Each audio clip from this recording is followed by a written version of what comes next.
Super N, primeiras notícias. Está na ponta da linha com a gente o professor Carlos Barreira Martinez. Ele é professor de pós-graduação da UFMG, trabalha na área de engenharia hidráulica e vai falar com a gente a respeito da questão ambiental envolvendo as águas após o rompimento da barragem lá em Brumadinho. Professor Martinez, muito bom dia, obrigado por nos atender, é um prazer falar com o senhor.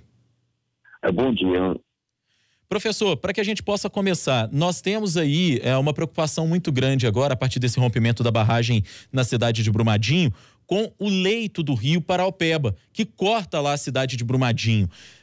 O que a gente pode falar a respeito disso? Essa preocupação, ela deve ser grande mesmo? A gente está correndo o risco, de fato, de uma contaminação grave das águas do rio Paraopeba?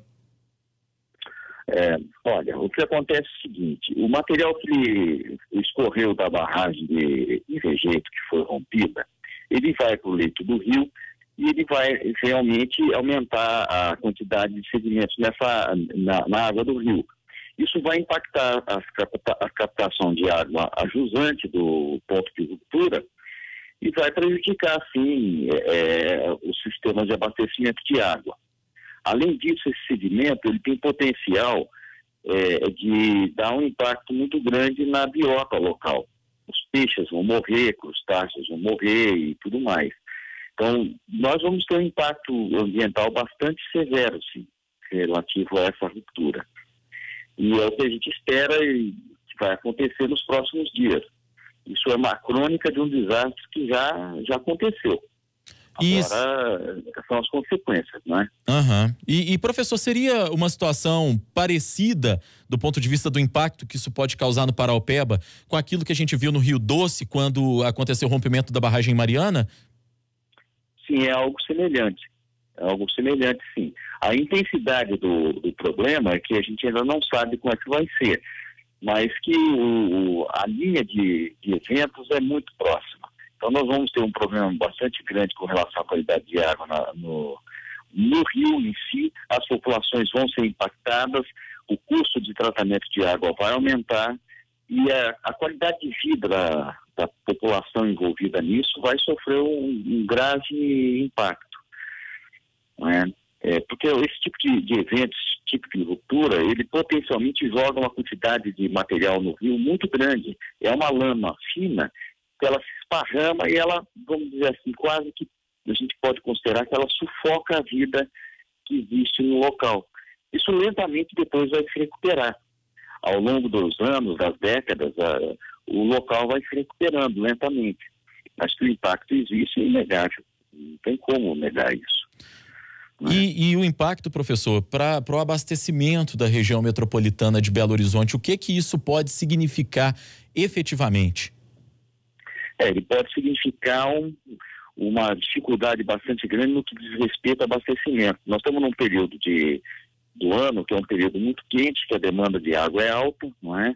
Isso pode trazer um desconforto muito sério para as populações, não é? Eu estou usando o termo desconforto para ser bastante conservador, não é? Então, nós podemos ter problemas sérios de abastecimento. Vai depender muito do que a companhia de abastecimento conseguir fazer, né, e do real impacto disso no curso d'água. Nós estamos no começo de um processo ainda de ruptura, não é?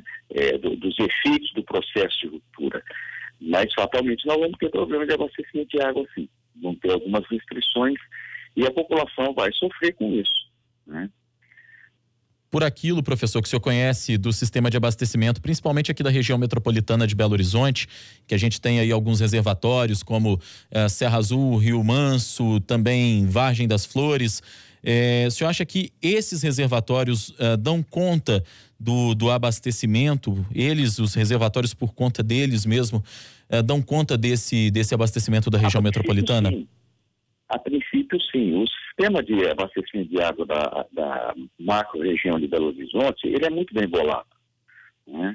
Então, a população ela não tem que entrar em pânico, ela tem que estar alerta, é claro, não é?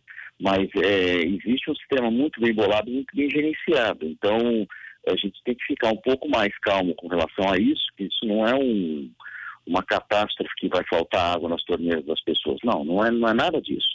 mas que nós vamos ter problemas no que diz respeito ao tratamento de água ao longo do curso do rio que foi impactado, nós vamos ter, né? Mas eu gostaria de deixar no ar que a população, que ela ficasse tranquila, que existe uma companhia muito competente, que é a Copasa, né? E que ela está atenta e certamente vai tomar as providências necessárias, né? Então, o impacto que existe, ele não é um impacto assim catastrófico na vida das pessoas, né? Então, a gente tem que ficar um pouco mais calmo com relação a isso. Certo. E professor, o senhor falava agora há pouco do dano ambiental que essa tragédia, mais uma tragédia como essa, pode ocasionar, no caso do Rio Paraopeba. O senhor estima em quantos anos ou quanto tempo, não sei exatamente qual seria o termo mais adequado, para que os efeitos de tudo isso que a gente viu ocorrer de ontem para hoje possam estar completamente sanados no leito do rio? Olha, quando a gente tem um evento desse, a gente não fala de anos, nós falamos de décadas. Tá? A situação é muito mais grave do que parece, então, né, professor? É muito mais grave. A situação é décadas. Quando as pessoas falam quantos anos? Não, quantas décadas? Algumas décadas. Tá? E é isso que nós vamos conviver com o impacto disso durante aí dezenas de anos, 10, 20, 30 anos. Né? Esse impacto ele vai se propagar ao longo do tempo. No início muito grande, nós vamos sentir isso muito fortemente, mas depois de uma maneira mais suave, não é? Até que daqui a 30, 40 anos isso seja absorvido pelo meio ambiente. Mas o impacto inicial é terrível, né? Sem contar nas perdas de vidas humanas. Isso é irreparável. Esse é o maior passivo que a gente tem. A gente está conversando com o professor Carlos Barreira Martinez. Ele é professor de pós-graduação, trabalha na área de engenharia hidráulica. Professor, a gente tem discutido muito após Mariana e, claro, agora a gente retoma muito essa discussão a partir do ocorrido na cidade de Brumadinho também. A questão da segurança que envolve, obviamente, essas barragens, porque muitas delas estão próximas aos rios, né? Foi o que a gente viu acontecer em Mariana, foi o que a gente vê acontecer agora em Brumadinho, essa proximidade com os rios. Na avaliação do senhor, poderia haver alguma coisa que as mineradoras fizessem para prevenir que em casos de desastres como esse, a lama, o rejeito, né? O pior é o rejeito que está ali, que chegue aos rios, ou não tem jeito? Quando ocorre um rompimento como esse, aquela situação das imagens que a gente vê aí nos vídeos que estão circulando nas redes sociais, na internet, não tem muito o que fazer mesmo. Não, o problema é um pouco diferente, ele não é tão linear assim. Existem técnicas conhecidas na engenharia que permite que você aumente a segurança de barragens. Então, esse evento que ocorreu é um evento que poderia ter sido evitado. Tá certo? Então, vamos começar a conversar sobre o problema de uma forma mais objetiva. É possível evitar, sim, esse tipo de rompimento utilizando técnicas construtivas diferentes das que foram utilizadas, se utilizando um sistema de monitoramento, de interpretação de dados eficiente, que nós conhecemos que existe, essa tecnologia existe, e ela não é uma tecnologia internacional só, o Brasil tem essa tecnologia. Então, é possível que você minimize a possibilidade de um evento de ruptura, ponto. Agora, se houver uma ruptura, a ruptura é um desastre, é o que nós estamos vendo. Quando acontece uma ruptura, nós vamos ter que conviver com essa sequência de desgraças. É como a queda de um avião. Nós temos que fazer de tudo para que ele não caia. Se ele cair, morre todo mundo. Então, essa correlação ela tem que ser mantida. Então, respondendo agora a sua pergunta, é possível evitar a ruptura? É possível, sim, levar ao limite o ponto de você não ter uma ruptura com técnica. Se não ter, é isso que nós temos.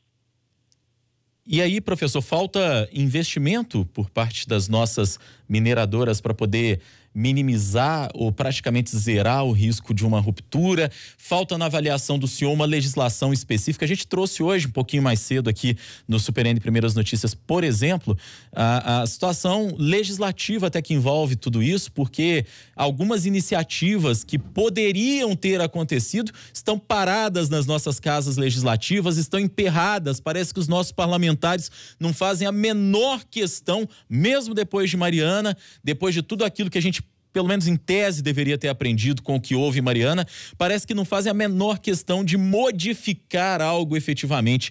Como é que o senhor avalia essa situação? Eu acho que você está correto. É claro que existem exceções, não é? Mas, de uma forma geral, eles não estão preocupados com isso.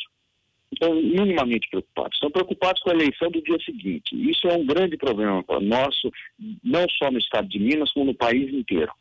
Isso é uma, vamos assim dizer, uma maldição que a gente tem convivido aí nos últimos 50 anos. Então é muito complicado. Quer dizer, você tem uma série de problemas com relação a essa área. Primeiro, as mineradoras elas querem investir o mínimo possível.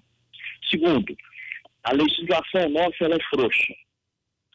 O Estado nosso, o Estado em termos de Estado nacional, ele é extremamente responsável.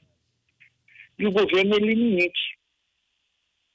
O governo é diferente do Estado. Então o governo ele permite que as coisas aconteçam e depois que acontece, ele acaba entrando em acordo e afrouxando as amarras para que as coisas continuem do mesmo jeito. Então você alega que você tem problema de empregos, você tem problema de captação de impostos e as pessoas vão fazendo o que querem. Então, enquanto não houver uma mudança de postura do Estado e do governo, vai ser muito difícil. A punição é fundamental, mas não é punição do indivíduo que trabalha no campo, na mineração. É a punição da diretoria das empresas, do conselho de administração, não é? A punição da presidência da empresa. A cabeça é quem manda no corpo. Não é? É o equivalente ao sujeito que ele comete um crime, você vai lá e corta a mão dele. Pô, mas quem mandou ele fazer o crime não foi a mão, foi o cérebro. Então, nós temos que começar a enxergar dessa forma. Se existe culpa associada à grande diretoria, ao conselho de administração, existe culpa associada à presidência da empresa, e essas pessoas têm que ser culpadas. Como? Muito bem, nós conversamos com o professor Carlos Barreira Martinez, ele é professor de pós-graduação da UFMG na área de engenharia hidráulica, nos ajudando a entender e avaliar o que é que está acontecendo e o que é que pode acontecer com a questão do Rio Paraopeba e também falando a respeito das prevenções ou daquilo que deveria ter sido feito em termos de prevenção para que tragédias como essa que ocorreu ontem na cidade de Brumadinho não ocorram novamente. Professor Martinez, eu gostaria de agradecer a sua entrevista, foi um prazer conversar com o senhor e certamente enriqueceu muito aqui os ouvintes da Rádio Super para a gente tentar entender um pouco do que é que está nos envolvendo. Obrigado, bom dia para o senhor. Bom dia para vocês todos.